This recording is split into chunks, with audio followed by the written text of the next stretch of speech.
What should have been a straightforward sale in a desirable neighborhood ended up sitting for years. One of the siblings developed dementia and no longer had the capacity to sign. And because nothing had been put in place ahead of time to allow someone else to act on their behalf, everything came to a halt. Meanwhile, the house sat. Maintenance got deferred, a leak went unaddressed, and a home that should have sold at the top of the market in a premier neighborhood ended up going to an investor at a significant discount. And the hardest part? Most of it was avoidable. Here's why this happens.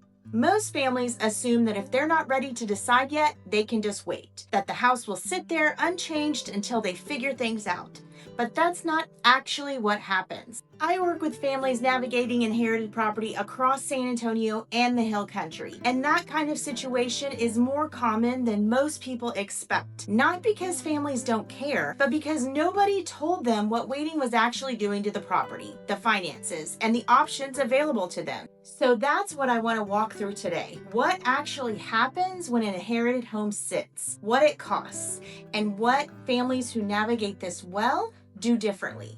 Doing nothing is still a decision, and it comes with consequences most families don't see coming. When someone passes away and a home is left behind, the instinct is usually to give it some time. And that makes complete sense. Emotions are high, everyone's adjusting, and there's already a lot going on. So the house gets put on the back burner. Not forever, just for now. But the house doesn't just sit there unchanged while everyone figures things out. Things are still happening in the background every single month. Maintenance doesn't stop, insurance still has to be paid, utilities, lawn care, basic upkeep, all of that continues whether anyone is paying attention to it or not. And then there are property taxes. This is something that catches a lot of families completely off guard. When the county records the death, homestead exemptions typically fall off. That includes over 65 exemptions, disabled veteran exemptions, and other reductions that were keeping the tax bill manageable. So that next bill can be significantly higher than anything the family was expecting. And that's on top of everything else that they're already dealing with. And then there's what happens to the house itself. Not dramatically, not all at once, just gradually, a home that is sitting vacant or not being actively maintained starts to decline. Small things at first, a gutter that needs attention, an HVAC filter that hasn't been changed, a slow leak that nobody notices because nobody is there. And small things have a way of becoming expensive things when they go unaddressed long enough, which is exactly what happened with the family I mentioned at the beginning. Dad passed away. The house was in a genuinely desirable neighborhood, the kind of area where homes sell well and hold their value. And initially everyone assumed it would be a straightforward process. But then one of the siblings was diagnosed with dementia, and suddenly the situation became significantly more complicated. Not because of conflict or disagreement, but because that sibling no longer had the legal capacity to sign. And because nothing had been put in place ahead of time, no power of attorney or no documents that would allow someone else to act on their behalf, everything came to a standstill.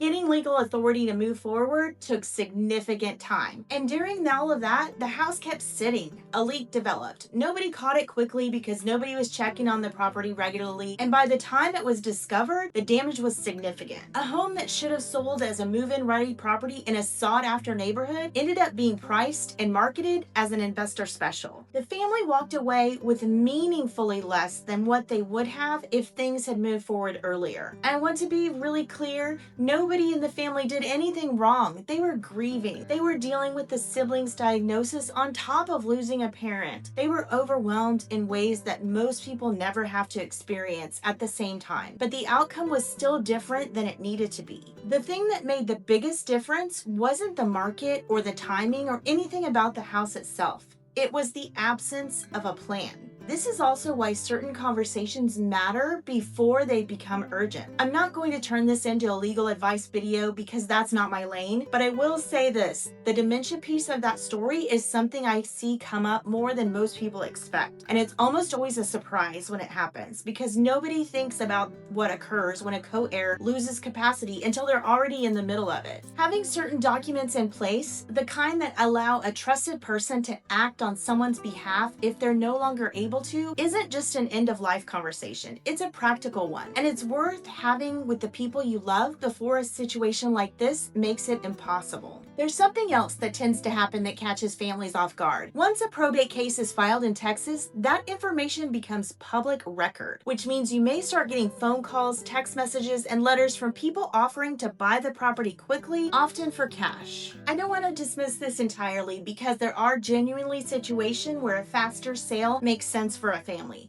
But what I want families to be aware of is this. Those calls tend to come at exactly the moment when things have been sitting for a while, costs have been adding up, the house may need more work than expected, and everyone is exhausted and just wants it to be over. And in that moment, the first solution that feels like relief can be very hard to say no to, even if it's not the best outcome available. That's where I see regret show up later. Not because the family made a bad decision with bad intentions, but they made a decision without having the full picture, or they waited longer than they need to and it limited what was possible.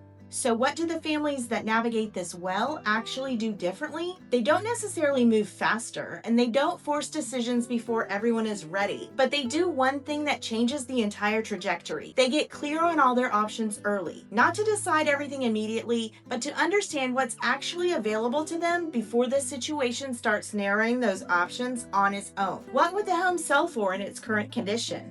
What would it cost to hold it for another 6 months? What would repairs realistically return versus what they'd cost? What is each option actually going to look like in real numbers? Because once a family has those answers in front of them, the conversation shifts. It stops being abstract and overwhelming, and it becomes a real decision with real information behind it. And real decisions are almost always easier to make than ones that live almost entirely in your head. There's also something worth saying about the family dynamics piece, because that's often where things break down even when everyone has good intentions. Getting everyone aligned early before positions get entrenched and before carrying costs have been building for months is one of the most valuable things a family can do. Not because it eliminates disagreement, but because having the actual numbers in front of everyone tends to move the conversation from opinions to options. And options are something everyone can work with. Here's what I want to leave you with.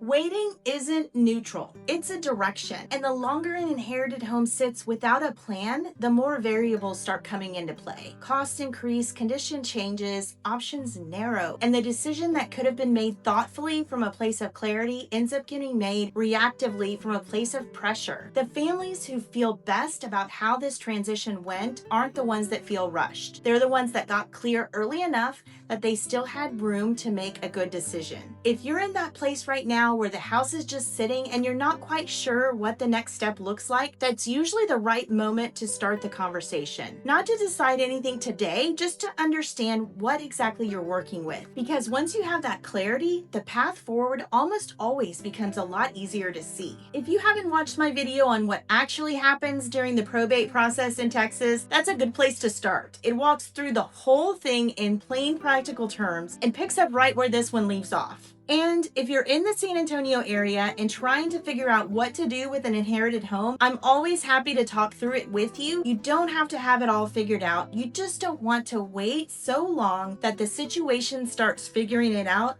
for you.